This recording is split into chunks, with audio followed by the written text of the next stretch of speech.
আচ্ছা, log in করার পর আপনাদের এরকম আসবে। এরকম আসার পর এটা লগ ইন পেজ। এখানে dashboard, order, customer details, review এখানে দেখতে পারবেন। এটা হলো পেজ সেকশনগুলা।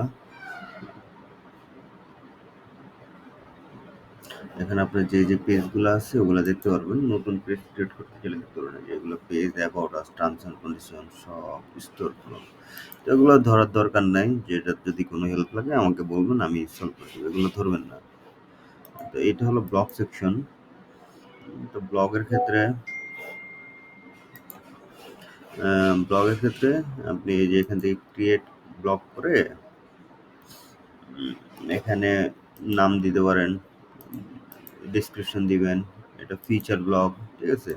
তারপর এখানে কন্টেন্ট লিখবেন, ইমেজ অ্যাড ইমেজ অ্যাড করার ক্ষেত্রে এই ইমেজটা অ্যাড করবেন, মানে এখান থেকে ইমেজ আপলোড করে অ্যাড করতে পারবেন। তারপর আর্টিকেল লিখতে পারবেন আর কি এখানে। আবার আপনার সার্চ ইন্ডেক্সে কিরকম আসবে দেখতে, ঠিক আছে, এটাও আপনি এখান থেকে চেঞ্জ করতে পারবেন। এসইও ফ্রেন্ডলি করা, আপনি এখান থেকে এসইও টাইটেল দিতে পারবেন, এসইও ডিসক্রিপশন দিতে পারবেন এসইও র্যাঙ্কে করার জন্য।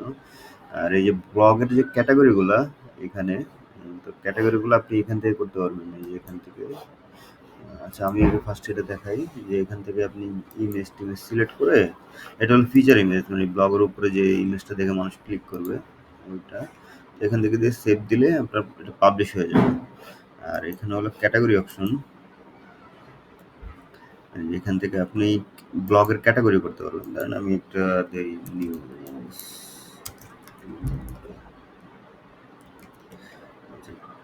আচ্ছা, এটা প্যারেন্ট ক্যাটাগরি বলতে বোঝায় মানে যদি আপনি কোনো কিছু না সিলেক্ট করেন তাহলে এটা প্যারেন্ট ক্যাটাগরি, মানে এটা তো চলে যাবে। আপনি যদি সাব ক্যাটাগরি করতে চান, ধরেন ই কমার্সের আন্ডারে আমি নিউজ টুডে করতে চাই, তাহলে সেক্ষেত্রে ই কমার্স সিলেক্ট করে দিবেন, ডিফল্ট করে দিবেন। আইকন যদি দিতে চান দিতে পারেন, একটা ফিচার করে দিবেন, ঠিক আছে। ফিচার করে সেভ দিয়ে দিবেন। তো সেক্ষেত্রে হলে গিয়ে আপনার এই ক্যাটাগরিটা এটার আন্ডারে চলে যাবে। আমি এটা করে দেখাই, যেহেতু আমি ই কমার্সের আন্ডারে দিচ্ছি, বুঝছেন, ই কমার্সের আন্ডারে চলে গেছে। আবার এখান থেকে যদি আপনি এডিটে যায় মেইন অপশনে যে সেভ করেন, তো এটা মেইন অপশনে চলে যাবে, নিউজ টুডে মেইন। এইভাবে হলো আপনি ব্লগের ক্যাটাগরিগুলো সেভ করবেন। আর ব্লগের জন্য আপনারা যারা ট্যাগ ইউজ করতে চান, ঠিক আছে, এই ট্যাগগুলো এখান থেকে ইউজ করতে পারবেন। আর অ্যাডসের সেকশনটা বলতে বোঝায় যে ধরেন এই ওয়েবসাইটে এটা একটা অ্যাডস, এটা একটা অ্যাড সেকশন, এটা একটা অ্যাড সেকশন, এটা স্লাইডার সেকশন, এটা একটা অ্যাড সেকশন, এটা একটা অ্যাড সেকশন, এটা একটা অ্যাড সেকশন, এটা একটা অ্যাড সেকশন, এটা একটা অ্যাড সেকশন, ঠিক আছে। তো এই অ্যাড সেকশনগুলো এখান থেকে আপনি মানে চেঞ্জ করতে পারবেন, ঠিক আছে, এখানে দেওয়া আছে। তা আপনি এখান থেকে যেটা যেটা চেঞ্জ করবেন এখানে চেঞ্জ হয়ে যাবে ওই জায়গায়। তারপর মানুষের এফএকিউ থাকতে পারে, ফ্রিকোয়েন্টলি আস্ক কোশ্চেনে, যেমন এফএকিউ যেটা এটা, এখানে এই এফএকিউগুলা আপনি এখান থেকে সেট করে দিতে পারবেন, নতুন করে অ্যাড করতে পারবেন, ডিলিট করতে পারবেন।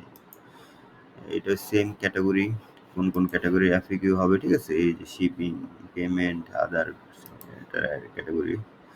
নিউজ লেটার এটা আসলে ইমেল মার্কেটিং এর জন্য, এটা বোঝার দরকার নাই। আচ্ছা, এখন ই কমার্সে আসি। ই কমার্সে আপনি হলো এখান থেকে ই কমার্সের টোটাল রিপোর্টটা দেখতে পারবেন, মানে এই মাসে কতটা সেল করছেন, কোন প্রোডাক্টটা সেল করছেন, ঠিক আছে, রেভিনিউ কত পাচ্ছেন, আপনার অর্ডার সাকসেস কত, ক্যান্সেল রেশিও কত, মানে টোটাল রিপোর্টটা আপনি এখান থেকে দেখতে পারবেন। ফ্লাশ সেল বলতে হয় যে যেটা মানে হাইলাইট করে সেল হয়, এখান থেকে আপনি ফ্লাশ সেল ক্রিয়েট করতে পারবেন, হাইলাইট হবে সেলটা। এখান থেকে আপনি অর্ডার যেগুলো আসছে ওগুলো দেখতে পারবেন, এখানে কিছু ডেমো অর্ডার দেওয়া আছে। এখান থেকে দেখার পর কোন অর্ডারটা হয়েছে এখান থেকে এডিট করে আপনি এটা ইনভয়েসে বের করতে পারবেন, ডাউনলোডও করতে পারবেন ইনভয়েস, ঠিক আছে। এটা কাস্টমার রিফান্ড করতে হবে না ক্যান্সেল করে দিতে হবে এটাও করতে পারবেন, ঠিক আছে। বা এটাকে রি মানে আবার আর অর্ডার করবে নাকি ওই লোক, এটাও সেকশন অফ করতে দিতে পারবেন। আবার এখান থেকে যদি কোনো ইনফরমেশন ভুল থাকে এটা আপনি কারেকশন করে দিতে পারবেন।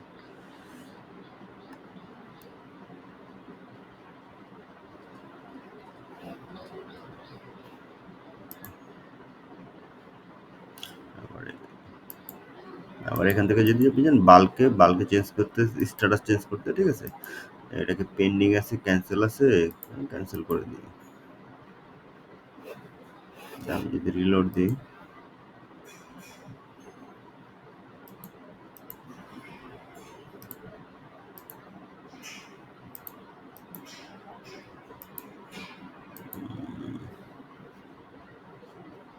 আচ্ছা, এটা কমপ্লিট করে ফেলছে একবার, এই কারণে হইতেছে না। পেন্ডিং অর্ডারগুলো হবে।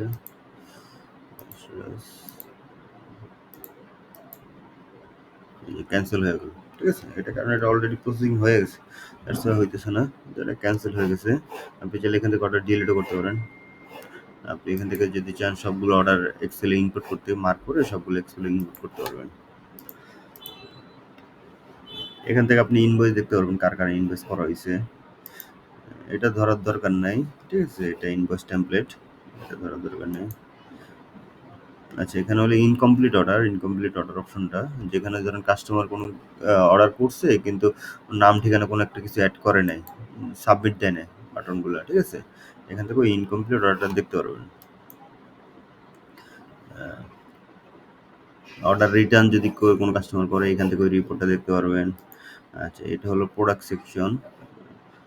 প্রোডাক্ট সেকশনে একটা প্রোডাক্ট অ্যাড করা আছে আপাতত। আপনি চাইলে এখান থেকে যে ফিজিক্যাল প্রোডাক্ট দিবেন, ঠিক আছে, ফিজিক্যাল প্রোডাক্ট দিয়ে আপনি এখানে প্রোডাক্টের নাম দিবেন, প্রোডাক্টের ডিসক্রিপশন দিবেন, প্রোডাক্টের কন্টেন্ট দিবেন, প্রোডাক্টের ইমেজ এখান থেকে দিবেন, ঠিক আছে, এসকিউ নাম্বার, প্রাইস সেল, তারপরে যে ওখান থেকে হইলে কস্ট পার আইটেম, ঠিক আছে, আপনার কিনা রেট কত, বারকোড দিতে চাইলে ইন্টার বারকোড এটা দিতে পারবেন, প্রোডাক্টের স্টক কেজি কত, ঠিক আছে, এগুলো দিতে পারবেন। আবার প্রোডাক্ট অ্যাট্রিবিউট বলতে কালার, সাইজ, ঠিক আছে, এগুলো দিতে পারবেন। তারপরে যদি কুপন যদি দিতে চান কুপন দিতে পারবেন। তারপরে হলো আপনি এখান থেকে প্রোডাক্টের যে ক্যাটাগরিগুলো সিলেক্ট করে দিতে পারবেন। প্রোডাক্ট ক্যাটাগরিগুলো এখানে আছে, যে প্রোডাক্ট অপশন, প্রোডাক্ট ক্যাটাগরি, এখান থেকে সিলেক্ট করে এখান থেকে আপডেট করে যে সেমভাবে যেভাবে ব্লগের ক্যাটাগরি দেখেছি, ঠিক আছে, প্রোডাক্ট ক্যাটাগরি এখান থেকে দিতে পারবেন। ওখানে মানে ওইখানে আপডেট করলে এখানে আইসা পড়বে। তো এখান থেকে সিলেক্ট করে ফিচার প্রোডাক্ট দিয়ে দিবেন, ইমেজ দিয়ে দিবেন, ঠিক আছে, নিউ অ্যারাইভেল কিনা নতুন সেল কিনা এগুলো দিয়ে সেভ দিয়ে দিলে প্রোডাক্ট আপলোডটা হয়ে যাবে।